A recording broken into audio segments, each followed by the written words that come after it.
حدیث نمبر 149۔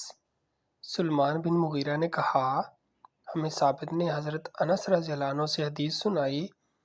انہوں نے کہا، مجھے محمود بن ربیعہ رضی اللہ عنہ نے حضرت عتبان بن مالک رضی اللہ عنہ سے حدیث سنائی۔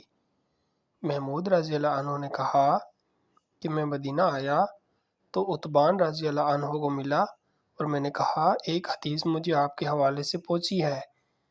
حضرت عتبان نے کہا، میری آنکھوں کو کوئی بیماری لاحق ہو گئی تو میں نے رسول اللہ صلی اللہ علیہ وسلم کی خدمت میں پیغام بھیجا کہ اے اللہ کے رسول، میرا دل چاہتا ہے کہ آپ میرے پاس تشریف لائیں اور میرے گھر میں نماز ادا فرمائیں تاکہ میں اسی جگہ کو نماز پڑھنے کی جگہ بنا لوں۔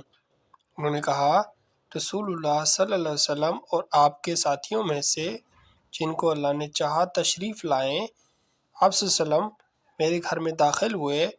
آپ نماز پڑھ رہے تھے اور آپ کے ساتھی آپس میں باتیں کر رہے تھے۔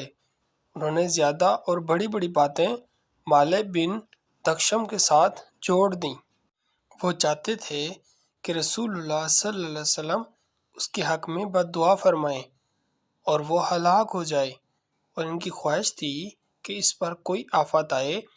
رسول اللہ صلی اللہ علیہ وسلم نماز سے فارغ ہوئے اور پوچھا، کیا وہ اس بات کی گواہی نہیں دیتا کہ اللہ تعالیٰ کے سوا کوئی معبود نہیں اور میں اللہ کا رسول ہوں؟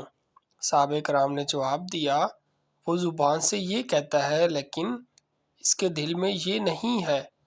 آپ صلی اللہ علیہ وسلم نے فرمایا، کوئی ایسا شخص نہیں جو گواہی دیتا ہو کہ اللہ کے سوا کوئی معبود نہیں اور میں اللہ کا رسول ہوں، تو پھر وہ آگ میں داخل ہو یا آگ اسے اپنی خوراک بنا لے۔